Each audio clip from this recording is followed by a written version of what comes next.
here I am again. My name's Tabitha, and I am a widow of 5 months. And I have been doing these ongoing widow diaries of just recording my time through the whole process, but I haven't done one in a while, and I thought this would be the perfect day to do one because this is the last day of 2013. And people always say that the holidays are the hardest time to deal with loss, and the whole time I have been going through this grief journey, I've been dreading Christmas and also the fall. The reason I was dreading the fall is because my husband and I, Shannon, my husband, shared the same birthday pretty much three days apart. Mine is November 6th and his was November 9th. And then I was also dreading Christmas because I don't have a father to my children, and it's just very hard to do alone. But I survived, and I'm kind of looking forward to starting a new year and I guess putting this really bad year behind us. Even though it's only been 5 months, it's going to be nice to have the year of his death done. So I don't think there's a such thing as an expert griever, but I think that I'm doing a really pretty good job. And not the main reason, the only reason I'm doing so well is because of my faith. And I believe that the Lord has given me a peace about the whole thing that passes understanding. That if we just trust in Him to take care of us, He'll give us that peace, and we don't even understand why, and we don't deserve it, but He's willing to give it to us. So this may be somewhat cheesy, but another reason I feel like I'm doing so good with my grief is because I do not hold it in. I believe that that is a giant mistake if you hold it in. Because if you hold negative things inside of your heart, it gets stagnant. It's like a pond that just grows algae all over it. It'll just sit and grow and grow and fester. And all that's going to do is one day you will explode, or one day you will die bitter. And I'm not wanting to do that. I have held feelings in before in my life, and the day I let them go and the day I forgave and got unangry about it was the day my whole entire life was turned around.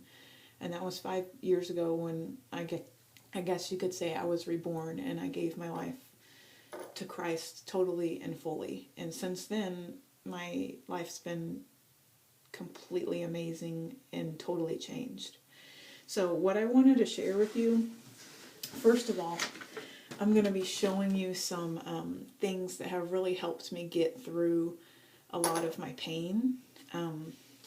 But they're physical things that help my spirit. So first and foremost, I wanted to show you this so that I know life is not all about physical things. This is a piece of artwork that I created. It's actually a tattoo that I want to get. Shh, don't tell my dad. My dad does not want me to get a tattoo, but I really want to get one. But I'm just thinking about it, okay? Don't judge.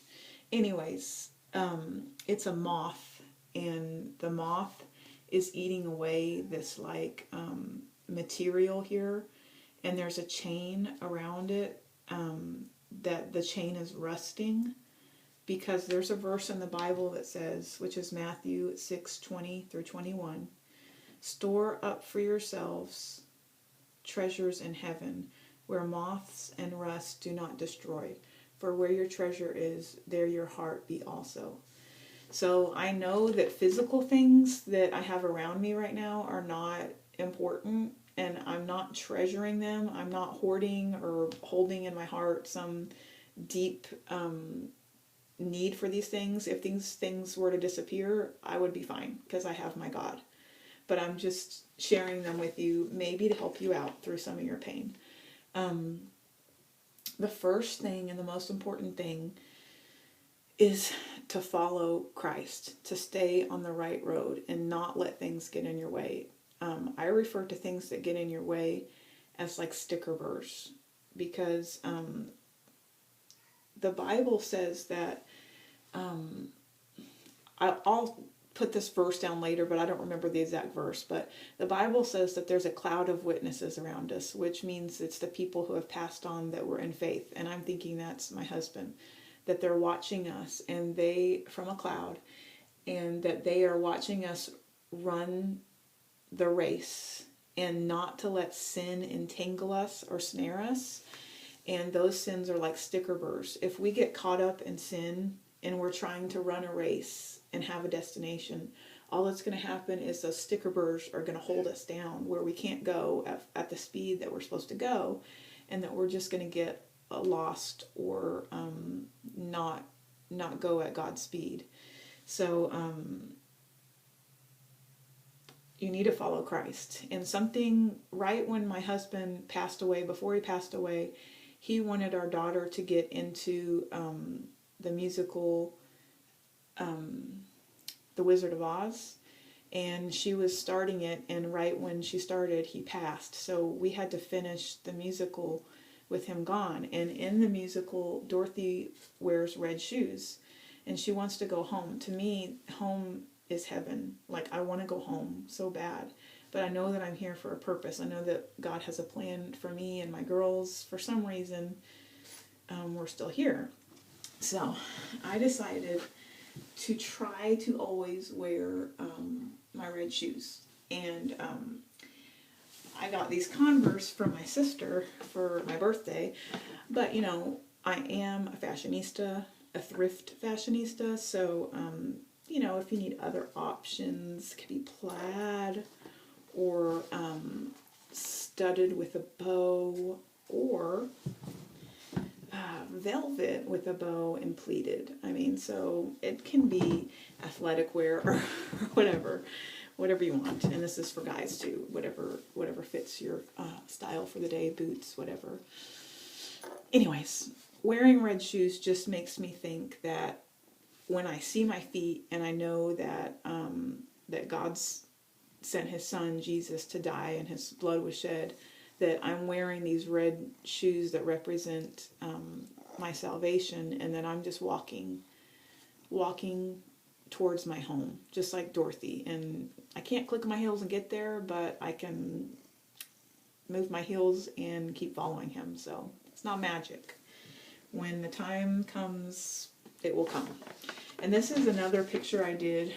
I think I did a blog post about this, but before my husband passed away, I had a vision from God about me and my two girls being alone. And it's kind of a long story.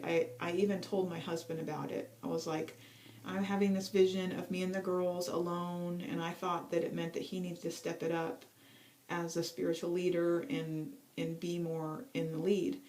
But that I was wrong. I didn't even know what the plan was. But the plan was for my husband to go on to our eternal home, and that we were going to be left. And so on this it says, the Bible verse, Isaiah 42:16, and I will lead the blind in a way that they do not know, in paths that they have not known, and I will guide them. I will turn the darkness before them into light and make the rough places smooth. These are the things I will do. I will not forsake them. So, and I put at the top, Deuteronomy 11:19, your words guide me. Fix these words of mine in your heart. And I knew when I had that vision that there was going to have to be some other source to follow other than following my husband, that he wasn't going to be the guide for us anymore. So I kept thinking about a compass. And so for Christmas, I'm trying to surround myself with things that make me keep my sights on heaven, my home. So I asked for this compass necklace, And my mother-in-law gave me this compass necklace, and I like to wear it, you know, just so that I know I'm on the right track, and that maybe I don't know which way to go, but God is my compass, and He'll show me and He'll take care of me. And there's been so many times that He has throughout this whole thing that I could just talk for hours about. And also I got this hoodie at Goodwill, and I sewed a compass on it, and I also sewed a patch that says forgiven on the side so that I could be really hardcore